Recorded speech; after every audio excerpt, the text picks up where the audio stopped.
Hey everybody, welcome back to my channel. Y'all said you wanted a video about my Christmas sweater.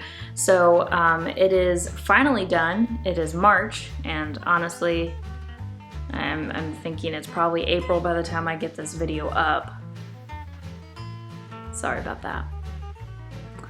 So let's take a trip back to December when I first started making it.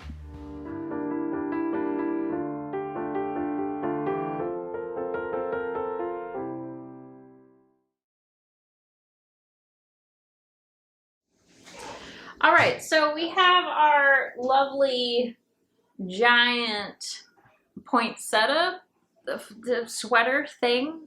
It's not very flattering at the moment. It's way too long, and no. So I'd rather it be a cardigan, something I can pair with a white top, kind of dull it a bit so it's not in your face Christmas, I guess. Which, I mean, is kind of like the point of this video, but whatever.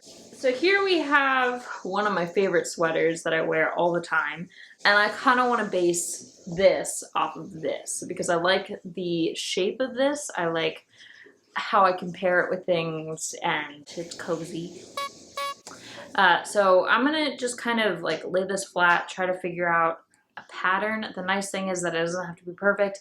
It doesn't have to be fitted. It's basically a box with sleeves. So I think it should go fairly easily. It should go well. I doubt that.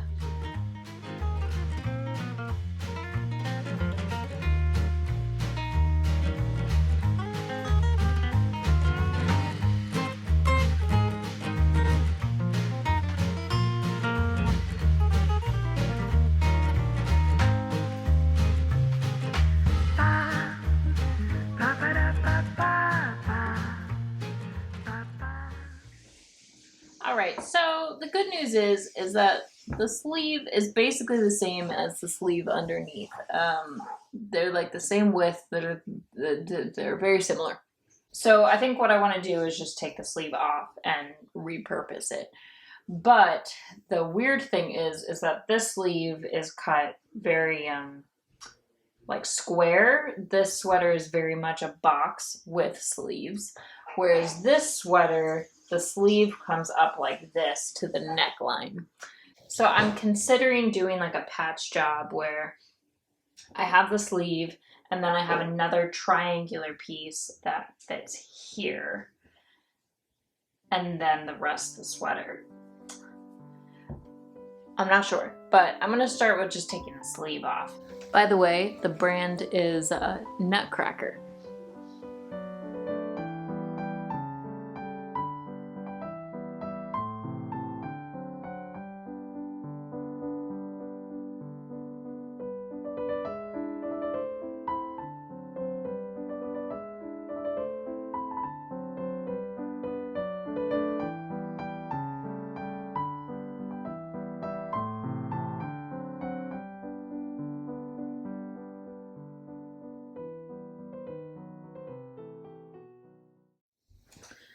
All right, so after a beer, I have decided that I'm gonna keep the arm thing square. I like the look of the more triangular sleeve, but I think with this fabric, it would look awkward. Fabric. It's yarn. I think that it would be too much to have not only the intensity of this fabric, but then a bunch of lines going through it. So I think just have the squared off shoulder that kind of goes off the shoulder, and then that's it. That's it. I'm not really the best role model when it comes to sewing. Don't drink and sew.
Alright, so originally for the neckline of the sweater, I was going to just like fold in the raw edges and fell it down. However, I think for a sweater, it needs something a little bit more than that. I don't think it would look right with just a clean edge. So I picked up some black yarn and some copper thread, basically, to match the shininess of the fabric of the sweater. Somewhere in here. There we go. So the sweater itself has some sparkles. Focus on the sweater, please. It's sparkly. So I picked up some sparkle thread, and basically I'm going to knit, which I haven't done any knitting in years, so I'm going to knit a strip of black fabric with the thread intertwined into it, and then that will line the neckline of the sweater, and it will give it kind of that sweater-like look that I want. Does that make any sense at all? Am I making any sense? I probably am not. I'm sorry. Okay. You'll see it later. Yeah.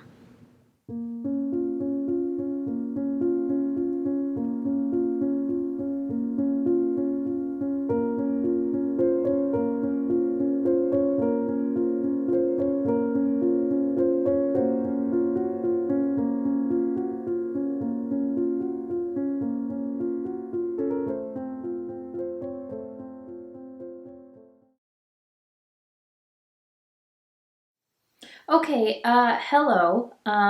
It's been a month since I've done this.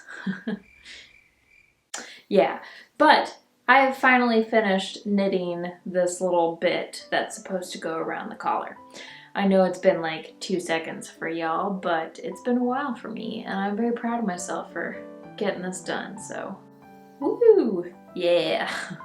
Now's the point where I have to actually connect this to the sweater. I also have to find a way to flatten it because it just keeps curving on itself.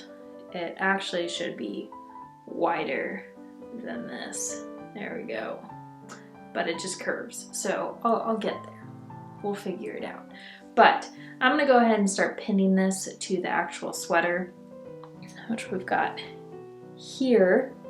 Way past Christmas, but hey, you know, maybe Valentine's. But this, I'm just disaster. Okay, so now I'm just gonna start pinning this to the neckline so it just lines that, and then I'll start sewing it. Not much to say about that. That should go pretty smoothly, but you never know with me, right? Yeah. Okay, let's get on it.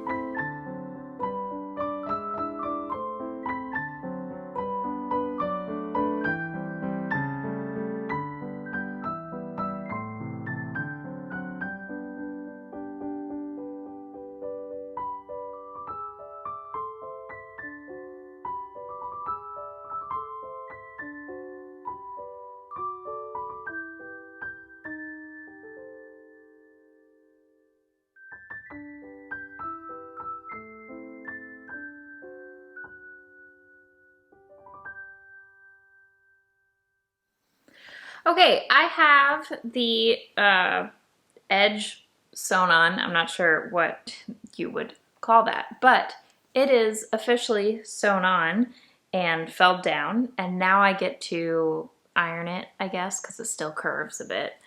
I know backlighting is just a really great way to film things.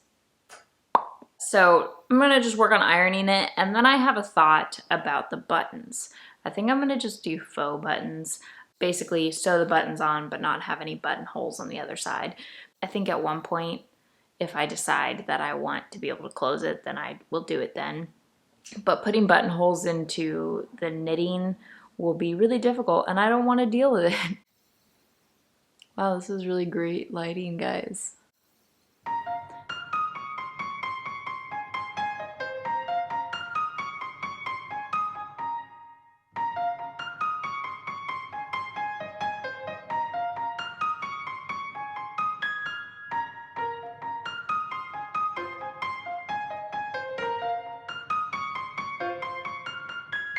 All right, as always, I lied, or I changed my mind, and I'm going to go ahead and just put the buttonholes into the sweater. I didn't want to do it because I'm lazy, but I do think there might be times that I want to close it, and I think it would look better with them in there. It would look more authentic. So, fine.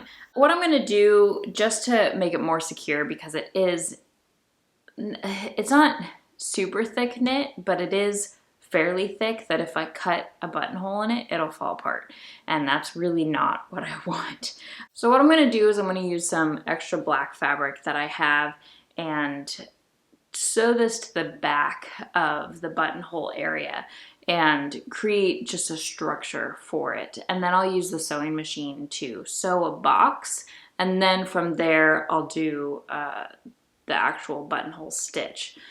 So I'm trying to make it as secure as possible, and I think with a backing that's a bit more structured and not as loosey-goosey as the knit, I think it will hold its shape better. So I'm gonna go ahead and get started on this.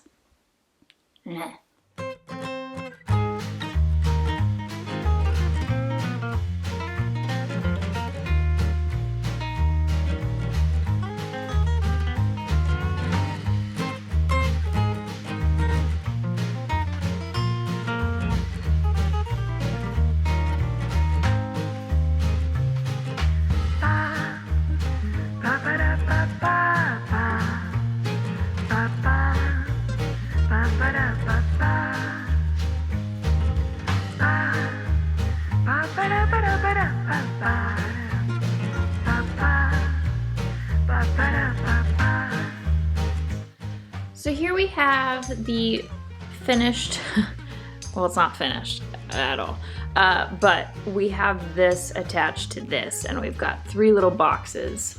You can see, here's one, and that nice dirty fabric. Good job, Tuscany. So now I get to basically cut the middle of these and then do a buttonhole stitch just to secure it. I also have a bunch of loose threads that I need to hide. Then I'll probably go through and fell down this extra bit of fabric. But I think it's pretty secure, and I think this will hold really well. It'll avoid fraying. So here's to hoping.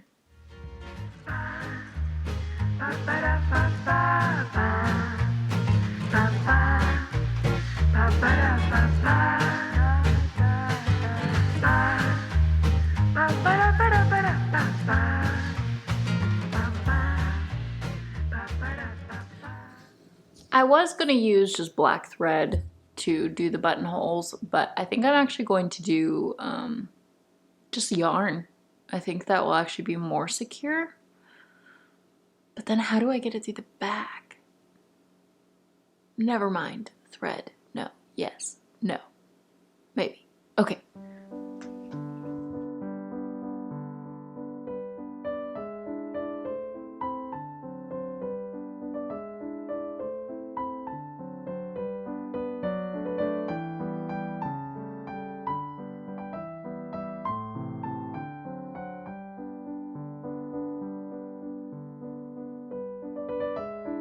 Alright, so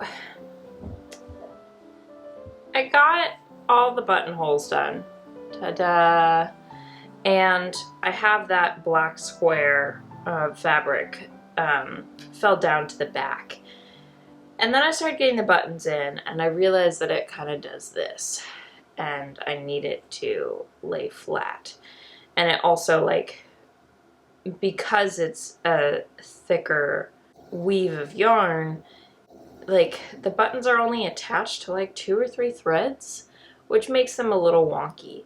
So I've decided that I'm going to do the same thing on this side that I did on this side and add that piece of fabric to really strengthen this, and then resew the buttons on to make them sturdier, and then this will lie flat, and then it will also make them sturdier when I actually use them to button it. Weird.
All right, there we have the finished sweater. I'm so happy it's finally done. It's taken way too long. Honestly, the making of it wasn't that difficult. It was a lot of hand sewing, which takes longer, obviously, but it should not have taken this long. I tend to like get really excited about it and then hyper focus and then forget about it. And like the buttons themselves, I think it took me 3 whole weeks just to get 3 buttons on.